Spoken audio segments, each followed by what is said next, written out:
Welcome back after the break. اور اب بات کر لیتے ہیں ایکسپو سینٹر میں جو نمائش ہوئی پلاسٹک پرنٹنگ اینڈ پیکیجنگ کی نمائش تھی. اور ظاہر ہے جب پلاسٹک کی بات آتی ہے تو انوائرمنٹ سب سے پہلے آتا ہے سامنے کہ کیا ہماری عوام کو یا ہمیں یہ اویئرنیس ہے کہ اسے استعمال کس طرح کرنا ہے, پھر اس کو جو ہے ڈسپوز آف کس طرح کرنا ہے, پھر اس کے بعد یہ جو پلاسٹک ہے یہ کتنا بہتر بھی ہے ہمارے لیے اور کتنا نقصان دہ بھی ہو سکتا ہے. یقیناً جو اس کا استعمال ہے یہ ایک بہت بڑا سوال ہے کہ عوام میں کیا یہ اویئرنیس ہے کہ جو پلاسٹک ہے یہ کس طرح ہیزرڈ بھی بن سکتا ہے اور کس طرح ہمارے کام بھی آ سکتا ہے. یہ بڑی تھن فائن لائن ہے, اس پہ بات کر لیتے ہیں. بہت بڑا ایکسپو میں نمائش جاری تھی یہ, اور یقیناً جو اویئرنیس ہے عوام میں وہ بہت زیادہ ہونی بھی چاہیے اور اس پر بات بھی کرنی چاہیے. ہمارے ساتھ موجود ہیں سلیم خان تنولی صاحب, ایکسپو آرگنائزر ہیں. سلیم صاحب کیسے ہیں آپ؟ ویلکم ٹو دی شو.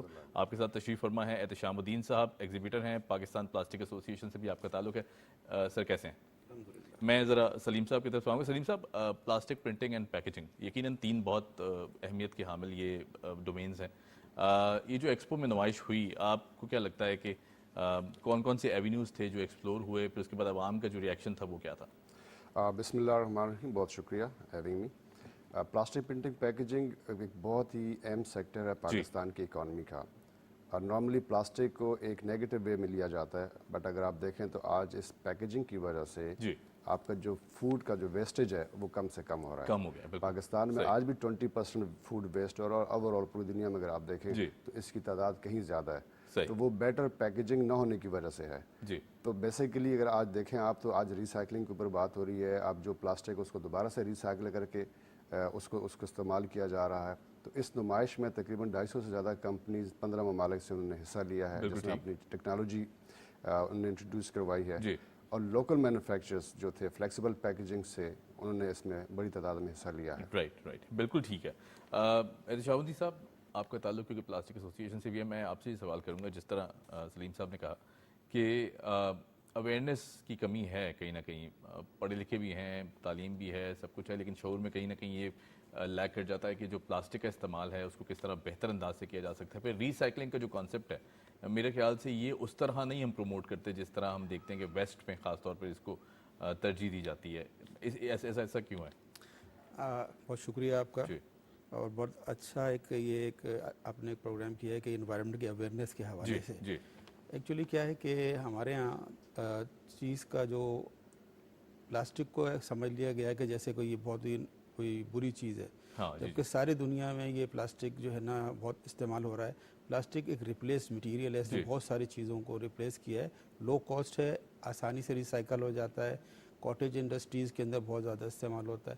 اب ہم پیکیجنگ کی اگر بات کرتے ہیں تو ہمیں جو پرابلم نظر آتی ہے تو اس میں پیکیجنگ کوئی ایک چیز استعمال نہیں ہوتی, اس میں صرف ایک چیز جو نظر آتی ہے اس کے اوپر اس کی وجہ سے زیادہ ہائی لائٹ ہوتا ہے, اور وہ تھیلیاں ہوتی ہیں. بالکل صحیح. اچھا, ہمارے یہاں ہوتا یہ ہے کہ جیسے پیٹ کی بوٹل ہے یا اور چیزیں ہیں, یہ ساری چیزیں تو آپ کو کہیں پڑی ہوئی نظر نہیں آئیں گی, ویلیو ایڈیڈ ہوتی ہیں, ان کو فوراً اٹھا لیتے ہیں, ان کا استعمال ہوتا ہے یہاں پہ. اور جو تھیلیاں ہیں لو کاسٹ ہونے کی وجہ سے لوگ کرتے ہیں, اس کے لیے باقاعدہ ایک لیجسلیشن بھی ہوا ہے. سندھ گورنمنٹ کے ساتھ مل کے, ای پی اے کے ساتھ ہم نے کر کے, سیپا یہاں پر ہے سندھ انوائرمنٹ پروٹیکشن ایجنسی, ان کے ساتھ مل کے بھی ہم نے کافی اس پہ کام کیا, اور ایسوسی ایشن نے. تو اس نتیجے پہنچے کہ اس کو تھوڑا سا موٹا کر دیا جائے, اس کو تھوڑا ایکسپینسو اور اچھا کر دیا جائے تاکہ یہ ویلیو ایڈڈ ہو جائے, تاکہ اس کو لوگ استعمال کر لیں. ہمارے پاس ریسائکلنگ کا باقاعدہ بہت انڈسٹری ریسائیکل کر رہی ہیں. ہمارے یہاں پلاسٹک ایسوسی ایشن نے جو ایک سلوگن دیا ہے جو اس پہ ہم ہمیشہ یوز کرتے ہیں, وہ ہے reduce, reuse and recycle. تو یہ سارے کنسیپٹ ہے ہمارا. ایسے اس میں آپ کو میں عرض کروں کہ یہ پلاسٹک وہ ایسی بری چیز نہیں ہے, صرف مسئلہ اویئرنیس کا بھی ہے. اویئرنیس سے زیادہ یہ ہے کہ ہمارا کچھ مزاج بن گیا ہے, کیونکہ میں افورڈ کر سکتا ہوں تو لہٰذا میں پھینک دیتا ہوں, میں کیئر نہیں کرتا ہوں. یہ دوبارہ استعمال کی ہم کوشش نہیں کرتے. انفارچونیٹلی ایسا ہم دیکھ رہے ہیں کہ بہت سارے بنز وغیرہ بھی رکھے ہوتے ہیں. آپ نے دیکھا ہوگا ایون بڑی بڑی کچرا کنڈی بنی ہوتی ہے تو وہ کچرا کنڈی خالی ہوتی ہے, کچرا باہر پڑا ہوتا ہے. تو یہ ہمارا ایک اپنا پرابلم ہے, یہ پلاسٹک کا پرابلم نہیں ہے. تو اس حوالے سے اگر ہم دیکھتے ہیں یہاں پہ آپ دیکھیں گے پلاسٹک جو ہے نا اس کے کتنا استعمال ہے کہ ہم کہتے ہیں کہ یہ بڑا ہیزرڈس ہے, لوگ جلا دیتے ہیں. بھائی جلانے کی ضرورت نہیں ہے. ابھی ہم نے اس پہ کام کیا اور کافی, تو آپ دیکھیں گے کہ اسلام آباد میں بھی اور ایون کراچی میں بھی یہاں پہ ایک روڈ بنائی گئی,